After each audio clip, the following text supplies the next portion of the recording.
नमस्कार आदाब दोस्तों तीन बड़ी खबरें सामने आ रही हैं। सबसे पहली और बड़ी खबर 5 राज्यों में होने वाले विधानसभा चुनाव की तारीखों के ऐलान को लेकर के चुनाव आयोग की तरफ से अभी एक बड़ी खबर सामने आ रही है। इसकी जानकारी आगे हम आपको विस्तार से देंगे। साथ ही साथ दूसरी बड़ी खबर सामने आ रही है दोस्तों, चुनाव आयोग ने अब चुनाव में जो कैंडिडेट चुनाव लड़ेगा उसको लेकर के एक नया नियम बना दिया है और इस नियम को लेकर के पूरे देश में इसकी चर्चा शुरू हो गई है। इसकी भी जानकारी देंगे। साथ ही साथ दोस्तों अब मोदी सरकार की भारत और चीन को लेकर के एक नया विवाद हो गया है और इस पर मोदी सरकार की पोल खुल गई है। भारत और चीन की सीमा पर अब चीन ने जो हरकत की है उसको लेकर के मोदी सरकार ने खुद अब एक्सेप्ट किया है कि हां, चीन इस तरह की हरकतें कर रहा है। क्या क्या खुलासा हुआ है इस पर भी जानकारी देंगे। साथ ही साथ दोस्तों मुस्लिम महिलाओं को ऑनलाइन नीलामी करने वाला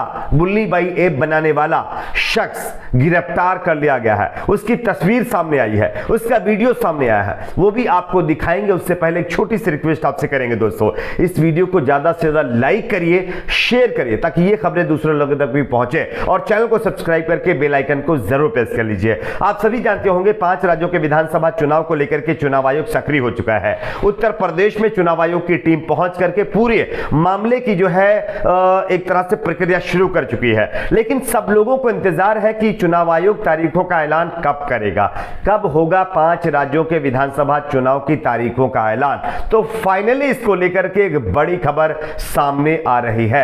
आपको हम एक खबर दिखा रहे हैं, आप देख सकते हैं 5 राज्यों में चुनावों का ऐलान कर सकता है चुनाव आयोग।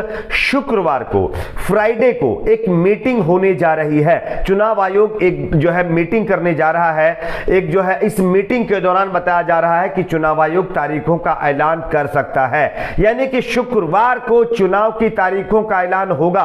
साथ ही साथ सूत्रों के हवाले से खबर यह भी सामने आ रही है कि चुनाव आयोग उत्तर प्रदेश के जो विधानसभा चुनाव हैं वो 8 चरणों में करा सकता है। 8 चरणों में उत्तर प्रदेश के विधानसभा चुनाव हो सकते हैं, जिसके बाद पूरे देश में लोगों ने सवाल भी खड़े करने शुरू कर दिए हैं, क्योंकि जब कोरोना इतना पीक पर है तो क्या 8 चरणों में उत्तर प्रदेश के चुनाव कराना जरूरी था? इसको 3 चरणों में भी कराया जा सकता था, 2 चरणों में भी कराया जा सकता था, 4 चरणों में भी कराया जा सकता था। 8 चरणों में चुनाव कराना, क्या आपको लगता है कि कोरोना जैसी सिचुएशन में लोगों की जान के साथ खिलवाड़ नहीं होगा? खैर, अभी इसकी पुष्टि नहीं हुई है, ना मैं इसकी पुष्टि कर रहा हूं, ऐसा सूत्रों के हवाले से खबर है। मैं आपको आज तक की खबर भी दिखा रहा हूं कि 8 चरणों में मतदान होने की संभावना है और अगर ऐसा होगा तो वाकई चुनाव आयोग पर सवाल खड़े जरूर होंगे, क्योंकि 1 चरण, 2 चरण, 3 चरण तक तो बात सही थी। 8 चरणों में चुनाव करवाना लोगों की जान के साथ खिलवाड़ करना ही है। खैर, आपकी अपने इस पर क्या राय नीचे कमेंट बॉक्स में जरूर बताइए। बात करते हैं अगली एक और बड़ी खबर की। अगली बड़ी खबर चुनाव आयोग से ही जुड़ी हुई आ रही दोस्तों। चुनाव आयोग ने 5 राज्यों में होने वाली चुनावी प्रक्रिया से पहले ही अब जो कैंडिडेट चुनाव लड़ेगा उसको लेकर के नया नियम लागू कर दिया है दोस्तों। जानकारी के मुताबिक शुक्रवार को 11 बजे चुनाव आयोग बैठक करेगा। इसमें चुनावी तारीखों का भी ऐलान हो सकता है, लेकिन उसके बाद खबर सामने यह आ रही है कि चुनाव आयोग ने एक बहुत बड़ा फैसला लिया है। बड़े राज्यों में लोकसभा चुनाव के लिए खर्च की सीमा जो पहले 70 लाख रुपए थी वो बढ़ा करके 95 लाख रुपए कर दी गई है, यानी कि 25 लाख रुपए की और भी ज्यादा जो एक लिमिट रहती वो बढ़ा दी गई है। उसके बाद जम्मू कश्मीर को छोड़ करके बाकी केंद्र शासित राज्यों और छोटे प्रदेशों में लोकसभा चुनाव के लिए खर्च की सीमा 54 लाख से बढ़ाकर के 75 लाख रुपए कर दी गई है। इसी के साथ साथ बड़े राज्यों में विधानसभा चुनाव लड़ने वाले प्रत्याशियों को 28 लाख की बजाय अब 40 लाख रुपए खर्च करने की परमिशन मिल गई है। अब वो अपना चुनाव जीतने के लिए 40 लाख तक की रकम खर्च कर सकते हैं। सोचिए, 40 लाख रुपए विधायक खर्च करेंगे, वो जनता का काम कैसे करेंगे? क्या वो पैसे वो निकालेंगे? नहीं, क्या वो सिर्फ पैसे ऐसे ही मतलब खर्च करेंगे? सोचिए जरा। और चुनाव आयोग है कि उनकी लिमिट और भी बढ़ाता जा रहा है। क्या आपको नहीं लगता ऐसी लिमिट बढ़ा करके उन कैंडिडेट्स को और भी भ्रष्ट बनाने जैसा हो गया काम?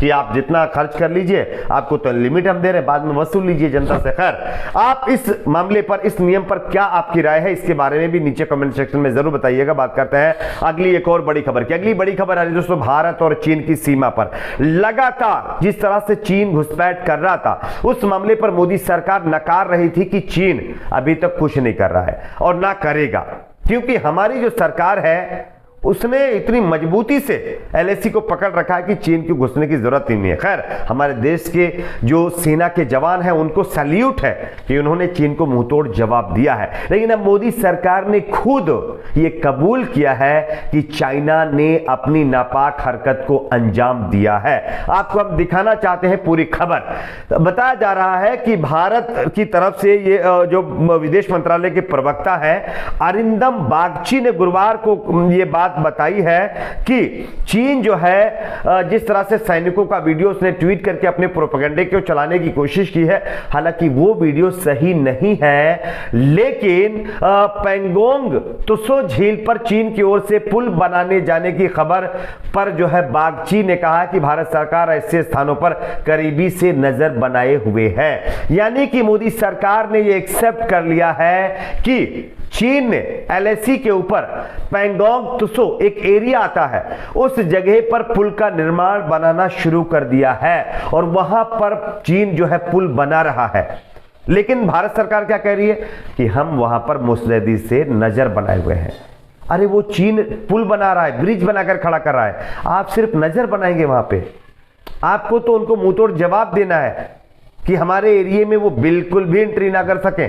लेकिन गैर कानूनी कब्जे वाली ये जगह है, गैर कानूनी कब्जे वाली ये जगह है। मैं फिर से रिपीट कर रहा हूं, और गैर कानूनी का मतलब आप समझते हैं, जहां पर उसका हक नहीं होता है उस जगह पर वो बना रहा है। आज गैर कानूनी जगह पर कब्जा कर लिया है, कल को हमारी सीमा में घुस जाएगा, कल ये भी कहेगा ये भी गैर कानूनी है, इस पर भी हमारा हक है। अगर हमारे देश की तरफ से कोई रिएक्शन नहीं गया तो खैर देखना यह है कि सरकार क्या करती है। वैसे मोदी जी हैं, सब संभाल लेंगे। बात करते हैं अगली बड़ी खबर की। अगली बड़ी खबर दोस्तों आ रही है, मुस्लिम महिलाओं को ऑनलाइन नीलाम करने वाला शख्स गिरफ्तार कर लिया गया है। पहले आपको हम एक वीडियो दिखा रहे हैं, इस वीडियो में आप देख सकते हैं कि शख्स को लेकर के जाया जा रहा है और एक तस्वीर भी दिखा रहे हैं, एक फोटो भी आप देख सकते हैं। ये लड़का बताया जा रहा है कि जिसने इस बुल्ली बाई ऐप को बना करके मुस्लिम महिलाओं की इज्जत के साथ खिलवाड़ किया, उनको ऑनलाइन नीलाम किया। आपको दिखा रहा हूं मैं, उसका चेहरा बताया जा रहा है कि ये 18 साल का लड़का है जिसके अंदर इतनी नफरत मुस्लिम समुदाय के खिलाफ भरी हुई थी कि ऑनलाइन इसने जो है ऐप बना करके मुस्लिम महिलाओं के की जो है को बदनाम करने की कोशिश की और उनके अंदर फसाद फैलाने की कोशिश की है। सोचिए जरा, आज हमारा देश किधर जा रहा है, इससे क्या संकेत जा रहा है दुनिया में? हमारा जो हमारे देश का नाम रोशन अभी तक है, वो क्या मैसेज अब ये लोग दिलवा रहे हैं? खैर, इस शख्स का नाम मयंक बताया जा रहा है। मयंक नाम के इस शख्स को बताया जा रहा है कि गिरफ्तार किया गया है और गिरफ्तार करने के बाद मुंबई पुलिस अब इसकी अच्छे से खबर लेने वाली है। खैर, आपकी अपनी इस पर भी क्या है नीचे कमेंट बॉक्स में जरूर बताइए। वीडियो को लाइक शेयर, चैनल को सब्सक्राइब जरूर करें।